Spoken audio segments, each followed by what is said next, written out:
Yaran! Oh, yung laptop. Yun, pupunta tayo sa Apple Store mga katins. Mag-upgrade tayo. Kahit hindi tayo masyadong bihasa o sanay sa paggamit ng laptop para mas maging maayos yung ating pag-entertain sa mga katins natin na mga viewers, likers at nagsishare, bibili tayo dito sa Apple Store. Tara mga katins. Dito naman tayo mga katins. So, KD Katins TV. Ayan dito yung katins natin.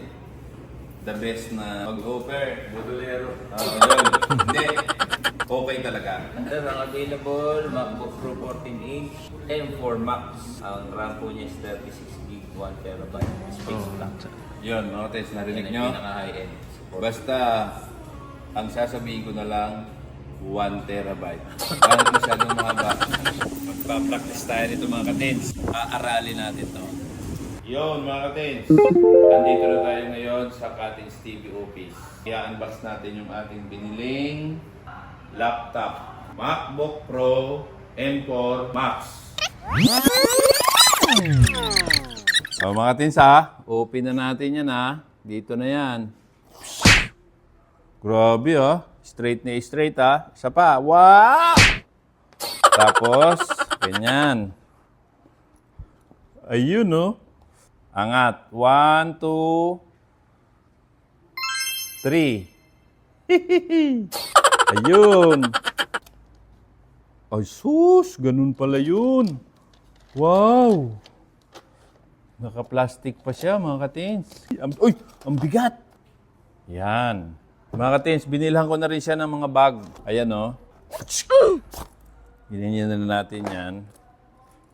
Dito natin ipapatong para hindi siya magasgas. Akala nyo yung Apple lagi na lang red o green. Ito black. Ito, tanggalin na natin to. Tcharan! Wow! Ang galing! Woo! Hello! Wow! Hello mga katins!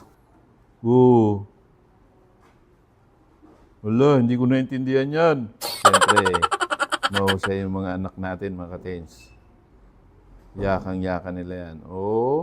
Paulit-ulit ang hello mo Parang makulit ka Mga katins, set up lang natin to. Babalik kami sa inyo para makita nyo paano tayo mag-type. Galing yan. Salute. Salute. Salute ka. Hoy, loko to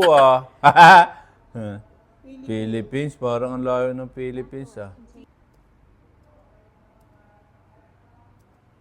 One eternity later. Ano lang gusto mo po? Ito lang doon. Doon sa... Dito? Dami pala niyan Welcome to MacBook Max Pro.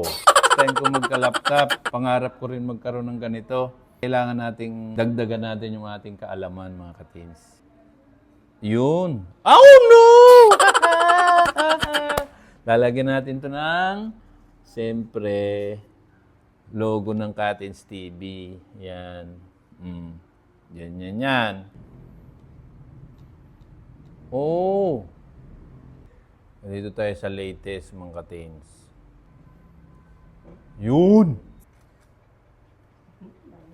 mga katins. Ngayon, nagbablog tayo sa ating MacBook. Siyempre, nag-upgrade tayo para lalo nating mapagbuti yung ating mapasaya yung ating mga katins. Hindi lang natin basta sila nakikita sa Facebook o nakikita rin natin yung mga comments nila. Shout out sa mga viewers natin, mga followers, at asahan nyo mga katins, lalo nating pagbubutihin yung ating Pahula Challenge. Sabihin mo yung sagot. Yun!